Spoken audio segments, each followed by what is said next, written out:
Hey guys, back again, and today guys is a random discussion video guys. As you can see from the titles that are in front and probably by the title of this video guys, it's to do with the new Test Drive Solar Crown guys. So as you can see guys, I have in front of me Test Drive Unlimited, where it really started for Test Drive being the free roam aspect of it, and TDU2. Both games, very great games, and did it before any other games really did, especially on console. I mean, PC had free roaming aspect games and simulators and stuff, but the games console regime didn't have anything like this other than Driver, and Driver was ahead of his time as well. But anyway, we're going to go down a little rabbit hole, keep talking about the games that didn't and did, guys. But Test Drive has been a franchise that's been going for donkey years, guys.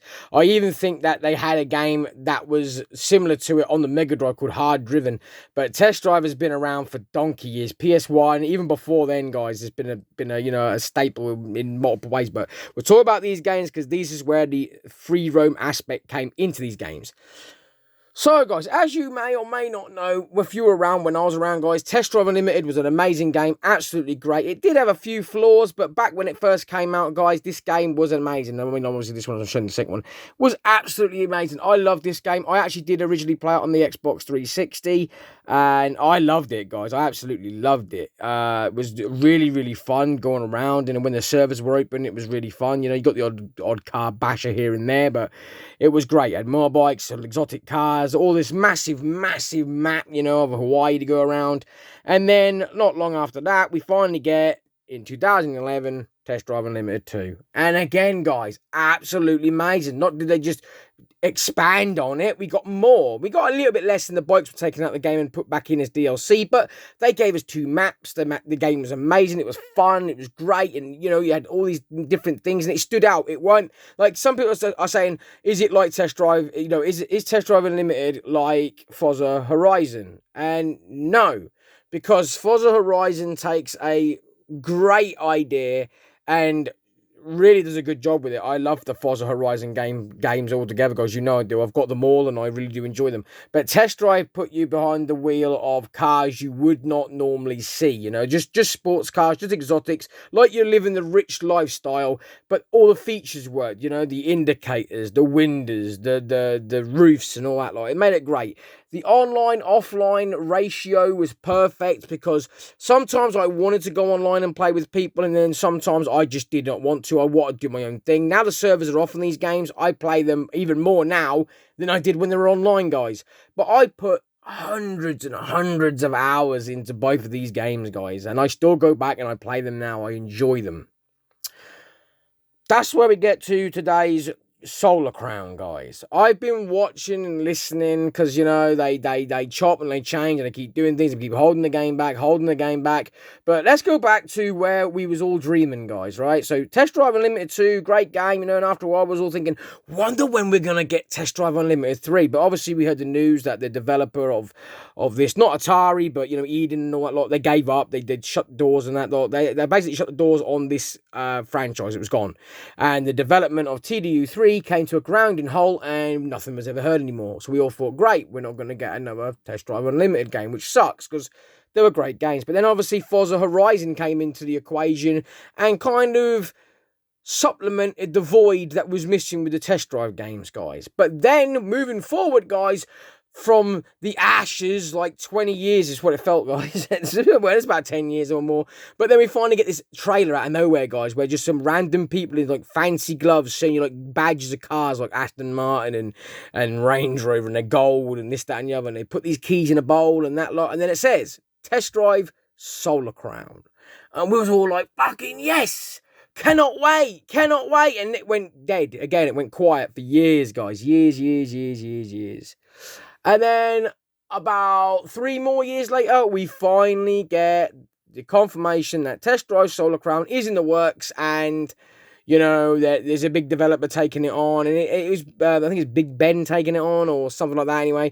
And they are pretty good. They made some good games in that, but I was hyped for it, guys. I was hyped for it, and then slowly over time, my hopes just died off to the point that I'm not even going to give it shelf space, guys. I'm not even going to buy it. I'm completely boycotting the game. I don't care if the game goes down to a 5, I'm still not buying it.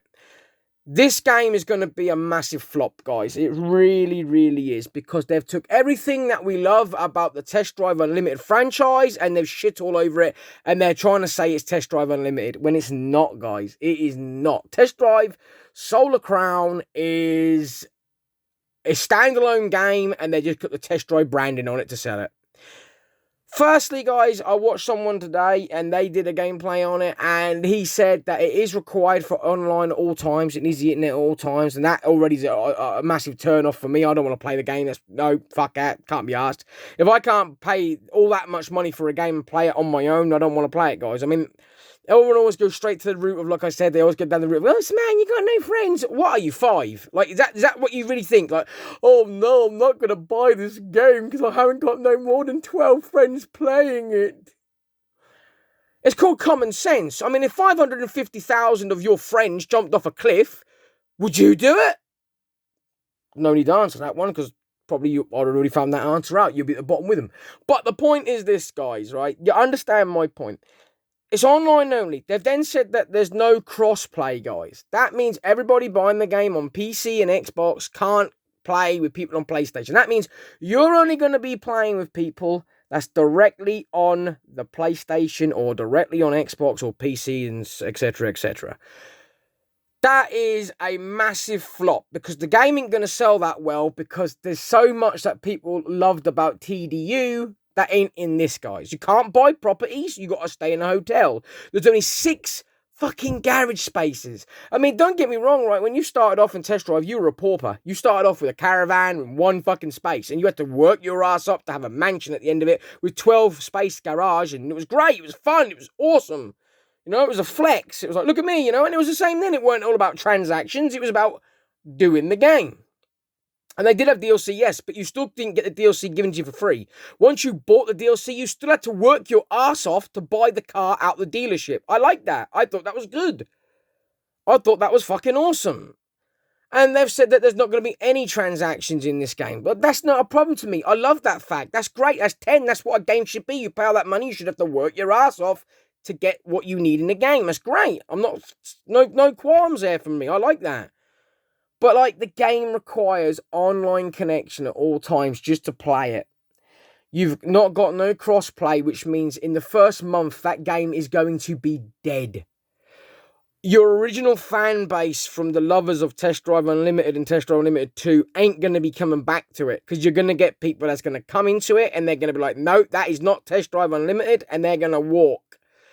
You're going to get new players come into it that didn't play TDU2 and TDU Unlimited, and they're going to come in and they're going to think, yeah, it's not too bad, but I think this game is going to have genuine start problems. It is going to be a major flaw, and it's a shame. It's a shame, because I'll tell you now, guys, right, the graphics actually look pretty good to me. I know some people ain't liking the graphics on it, but you have to think, guys, that graphics for a 1-in-1 size scale to Hong Kong, that is, or Tokyo, wherever it is, but, you know, that is a fucking big-ass map.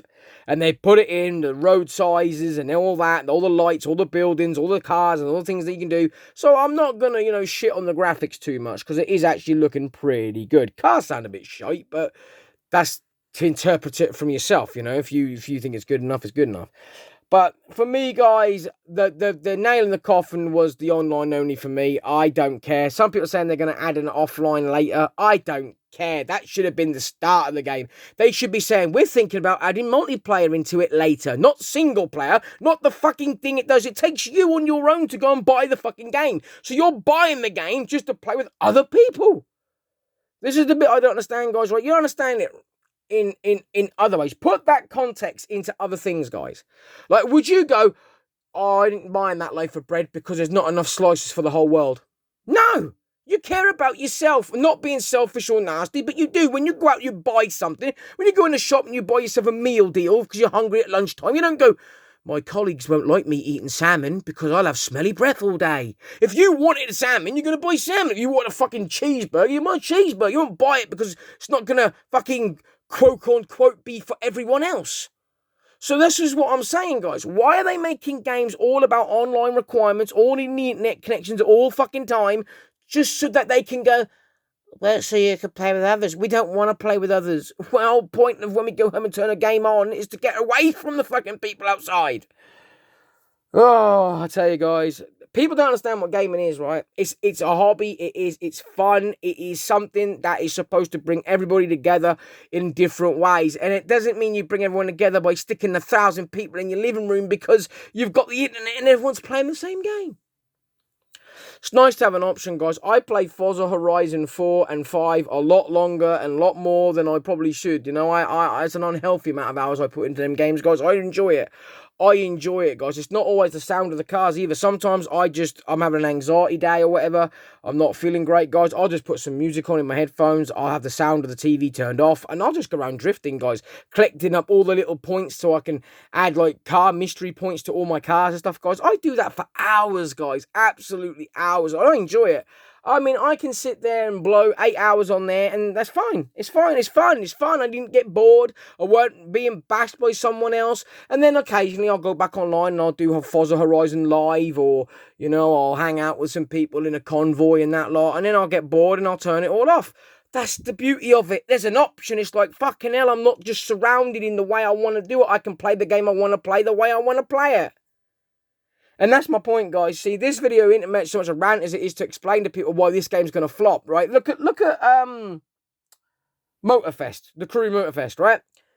That's online at all times, and I don't play it anymore now, guys. I'm done with it. But at the end of the day, yeah, I got that game dirt cheap. I got it dirt cheap. You can get it even cheap now. But that's got crossplay, guys. And even with crossplay, that game is not like there's millions of people playing it. No. And you look at games like Diablo, you look at games like Redfall on Xbox, them games have already died. And why? Because they're not listening. Developers aren't listening. You want to know why you're going bankrupt? You want to know why you're doing shit, right? Understand, right, that a single player game can flop as well. Yes, it can. Yes, it can. However, you've got to understand that there's more people of interest and value with a single player game. More people will play it and buy it because they know that, oh, it's a single player game. If they don't like it, they trade it in. Someone else will come along like myself and go, oh, I want to try that game out. I want to try that game out, blah, blah, blah, blah, blah, you know, etc. And the game goes on and on and on and on. And it might have a good 4 or 5 year cycle before you realise nobody's playing the game anymore. Look at Enchanted, guys, right? People bought that game for that single-player, narrated action gameplay. But that had online, guys, for team deathmatch and that lot. And I was actually surprised, because I never played it online, guys. Not once. Not once did I play a game online. To be honest with you, guys, I didn't even know it had an online. I was watching someone else play it and showing the good old days, because apparently the servers are turned off now. I don't know if they are on the newer ones or not. Well, I don't know, guys.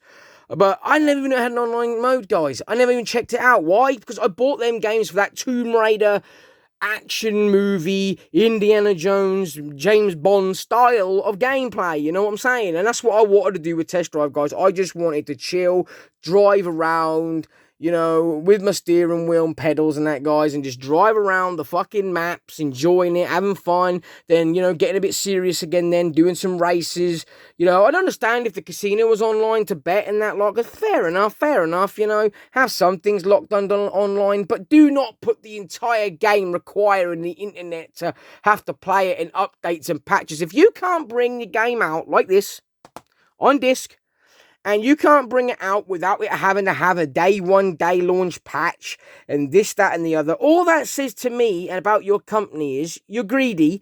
Your game wasn't ready, but you were pushing for it to be getting out as quick as you can so that you could just ram it down our throats, how shit it would be, so that it would flop. And then you look at us as if our gamers are fussy or we're ungrateful. But it's not that. It's the fact that you keep bringing to us these online-only requirements that are fucking the gaming industry up. I sit here now, guys, right, I must have, altogether with every single system I own, I've probably got about 5,000 physical video games, guys, between PlayStation 2, 3, 4, 5, 1, Xbox, Switch, all of it. I've got around about 5,000 games, guys, and I play near enough 90% of them all the time, guys. It's not like I sit there and, you know, don't play half of them or even any of them, guys. I play a lot of them, but I just don't understand it, guys. Someone needs to explain it to me. I mean, let me know, guys. Am I the only one annoyed by the new Test Drive game having online requirements? Then they're dropping the ball even more by making it sound even shitter and shitter and shitter by saying, oh, by the way, there's no properties to buy in the game like there was in the other ones, and you've only got 6 spaces for your garage, and you have to work your ass off to get the cars. And what happens when you work your ass off to get the cars and you want another car and you've got 6? I mean, you got to sell one? Fuck, nah, man. I'm not bothered, guys. I'm really not. But let me know down below, guys, because, I mean, we've got to turn this around. Us, the gamers, is us or nothing, guys. We're going to be sitting here one day and have nothing to do because it's down to us. It really, really is. It's like they say, guys, right? The audience has more power than the developer at the end of the day. The developer's making the games. They got the brains to make it, yes.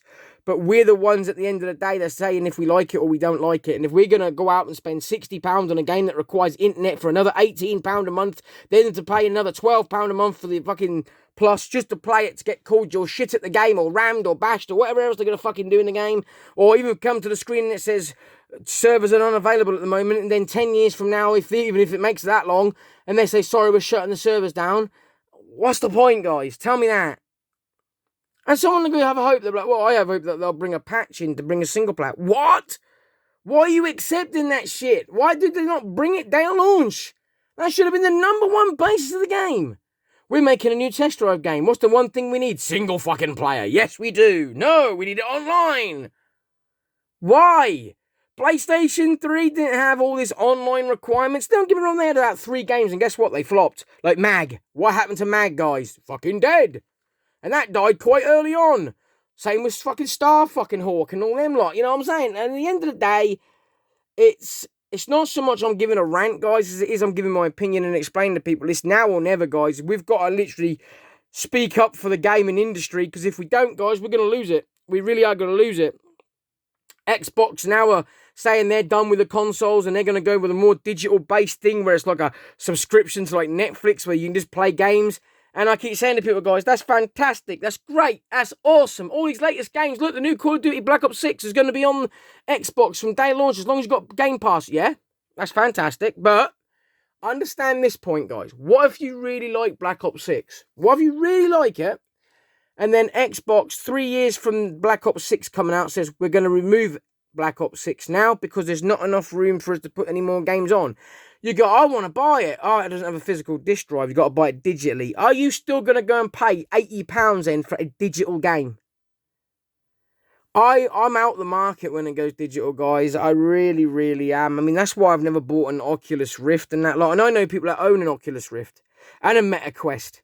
And they're not for me, guys. They look fantastic. The games look fantastic. I love virtual reality. I love VR. It's great. But it's not marketable for me. I don't see paying 60, 50, 40, 30 pound for a game that I can't physically, you know, put on my shelf to play when I want to, browse my games like a library of books and think, what game am I going to do today? What am I going to be doing today? Am I going to be running around the jungle? Am I going to be a race driver? Am I going to be playing tennis? Am I going to be playing a trivia game? What am I going to be doing today? You know what I mean? I ain't got that luxury with it anymore because it's like just looking digitally and it's like, for my opinion, it's just not worth it, guys. It's just not worth it. But there you go, guys. There you go. I mean, I always buy my games physically, even when they're on the Xbox, guys, and they're on the Game Pass. I might, like, if I'm not sure about a game, I might play it on the Game Pass and think, actually, I really like that. And then immediately, guys, I go and buy it physically. I'll look for it secondhand, get it physically, and be like, yep, got my copy, I'm happy. I'll still play the digital version while it's there, but when they say it's done, I'm happy. I've got Killer Instinct, I've got all the Fozzas, because you can't play Forza Horizon 2 or 3 anymore on Xbox unless you've got the physical game, because it's not on Game Pass. So, you know, and that's the same with Netflix, you know, your favourite films come and they go, and then when you want to watch it that day, you think, I really want to watch that today. Can't. Tough shit, can't. But, yeah. Anyway, guys, that's my take on the test drive game and all other games that's to do with online, guys. I really think it's time for us to speak up if we want to save our gaming industry, because I think it's just going to get worse and worse. They keep ramming it down our throats. There's not an option. I mean, what's the point? What is the point? I mean, with videos, you had an option to go to DVD. You had an option. It weren't like they were doing away with it altogether. And, you know, and that's my point. I mean, look at Blu-rays and DVDs. They still do very well today, guys. I mean, I'm looking forward to the new King Kong Godzilla film. I'm already pre-ordered my copy and I will be getting that on Blu-ray. But, you know, they don't understand that people out there like an option. They might be people out there that like just to get them digitally because they might want to watch it once and not again. There might be people out there that don't collect physical media altogether, but there is people out there that do. And you need to be out there for everyone. And like I said, right, they say also resources. It's taking up resources. It ends up in a landfill mine or whatever, you know what I'm saying, guys? But all right, then do this then. make the physical copy for pre-order only. For people that want a physical copy, they'll pay the extra money, they'll pre-order it. Because I know where I'm going to be, guys. I'm going to be in the line of pre-ordering my physical copy. Because I do not like digital shit. I don't care if I've got to pay £20 more for the physical copy. I'd fucking do that. I don't care. They can't say it's about the money, guys, because it's not. Because people are buying retro games at 3, 4, 5. I've seen retro games go on for nearly £3,000 and £4,000, and people are buying them.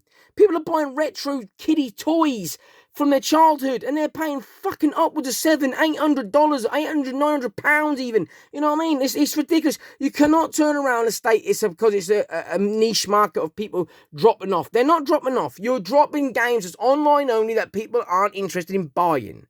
If games came on the disc as they should, with the original patch on the disc, so the game's 100% playable without no internet connection and all of that, then the games would do better. I know that for a fact. Look at the PlayStation 3. Look at the Xbox 360. All these games sold well. Now, they don't, because there's too much buff with it all. But anyway, guys, that's my take on that. Let me know down below, guys, if you agree or disagree. Do let me know, because like I said, it's all about, again, there's a community of us. We're all in the same boat. We're all gamers at the end of the day, whether you're a PC gamer, a Wii gamer, a Switch gamer, a fucking PlayStation 1 gamer, a PS5 gamer, whatever game floats your boat. Even if you're an arcade cabinet owner, you're still a gamer. We've got to stop sticking this stick down there saying that, you know, you're a PC player or you're an Xbox player. No, you're a video gamer. You like video games, then you're a gamer, in my opinion. As simple as that. We need to speak up for everyone and keep our hobby alive, man. We want our physical games. Like I said, bring us an option. If you want to do away with physical games, then let us be able to pre-order a physical game. Not bring it out in shitty fucking quantities of 3,000 made. No, let everybody have a chance who wants the game, have a 6-month window to let people pre-order the game to have it their way. And then that way, it'll be a niche market. It might be 10,000 copies of one game, 3,000 copies of another game. It makes it more collectible for people buying them then. And it makes it more fun for every console, because not everyone knows how many consoles, or, you know, how many physical games are out there, because you've got to pre-order it. I like that. I like that idea. Let me know down below, guys, if you think the same. Now talk about Call of Duty, guys, right? Quickly before I end this video, because I've been going on for 22 minutes of bollocks, guys, but my Call of Duty, guys, I'm still getting lag. I have done everything humanly possible to get it to stop lagging, guys. The only thing I haven't obviously done is I got it hardwired into my PlayStation 5, but where the router is at the moment, I have not got that option, guys. But basically, I've done the license updates, I've done the internet reboot, I have done the manual server, I have done completely uninstalling the game and reinstalling it. Lost nearly 3.5 hours for nothing because it's still lagging. So I don't know, guys. I really don't. But when I can, I will get back to doing some gameplay on other games as well. But hopefully you guys are enjoying some of this retro stuff. My Xbox gameplays I put up, guys, there is no mic on at the moment. I could probably try and sort that out another time, but I think people are enjoying it more with no mic, which I'm, you know, a lot better for me as well. But yeah, I've got some Killer Instinct 1 and 2 coming up soon, guys. And I'll say Killer Instinct 1 absolutely wiped the floor with me, guys. I won't spoil it, guys. You'll have to see if I actually beat it in the end. But I can tell you, guys, frustration was kicking in. It took me over 100 minutes, guys. 100 minutes to get anywhere in Killer Instinct 1. Not so long on Killer Instinct 2, and I will be putting up a newer gameplay on the newer Killer Instinct game. Because I do have the definitive edition with all the characters, guys, so you will be seeing that one come up as well. But for now, guys, I'll end it here, and I will say thank you very much for watching. Apologies for the rant, guys, but do get involved, guys. Let me know what you think. And like I said, guys, we need to speak up for each other, especially for our hobby, our gaming hobbies, you know, guys. We want to keep it, and we don't want it all going this digital route or this online-only shit. Let me know what you seriously think, guys. And on that note, thanks very much for watching, and I'll see you all in the next one.